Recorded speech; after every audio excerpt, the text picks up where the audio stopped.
পোলাও বিরিয়ানি কিংবা বিকালবেলা চায়ের সাথে স্ন্যাক্স হিসাবে এই কাবাবটা কিন্তু তুলনা হয় না। হ্যালো এভরিওয়ান, আসসালামু আলাইকুম। আজকে চলে আসলাম আরেকটি সহজ রেসিপি নিয়ে। তো চলুন শুরু করা যাক। প্রথমে একটা হাঁড়ি নিয়ে তাতে আমি কিছু বুটের ডাল দিয়ে দিলাম 2টা কাঁচামরিচ, তেজপাতা, গরম মশলা, 2টা শুকনো মরিচ এবং মুরগির বুকের মাংস। এখানে প্রায় 250 গ্রামের মতো মাংস আছে। 100 গ্রাম ডালের সাথে 250 গ্রাম মাংস দিলাম। হলুদ আর পরিমাণ মতো লবণ দিয়ে দিব। 1 থেকে 1.5 কাপ মতো পানি দিয়ে খুব ভালোভাবে এগুলোকে সিদ্ধ করে নিব।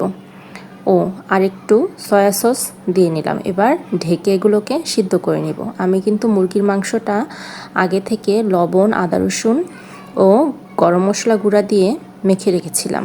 এবার সিদ্ধ হয়ে গেলে গরম মশলাগুলি বেছে তারপর একটি ব্লেন্ডারের জারে নিয়ে নিব ব্লেন্ড করার জন্য। এটা যেহেতু একদম শুকনো টাইপ হয়ে গেছে, তাই এর মধ্যে একটা ডিম দিয়ে দিব। ডিমটা পরে দিয়ে মাখলেও হয়, তো ব্লেন্ড করার সুবিধার্থে আমি ডিমটা আগেই দিয়ে দিলাম।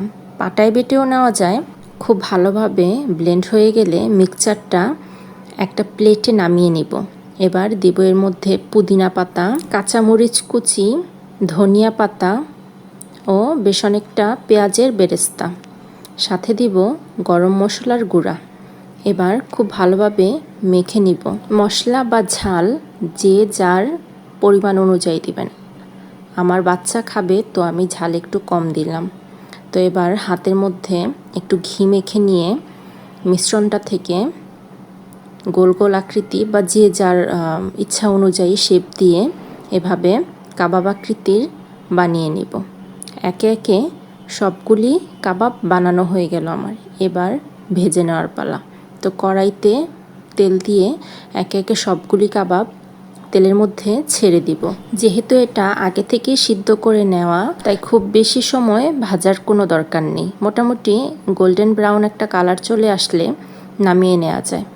পোলাও বিরিয়ানি কিংবা সন্ধ্যার চায়ের নাস্তার সাথে কিন্তু খুব ভালো লাগে এই খাবারটা খেতে। ঝটপট বানিয়েও নেওয়া যায়, খরচও কম, সুবিধাও। তো এতক্ষণ সাথে থাকার জন্য অসংখ্য ধন্যবাদ। আল্লাহ হাফেজ।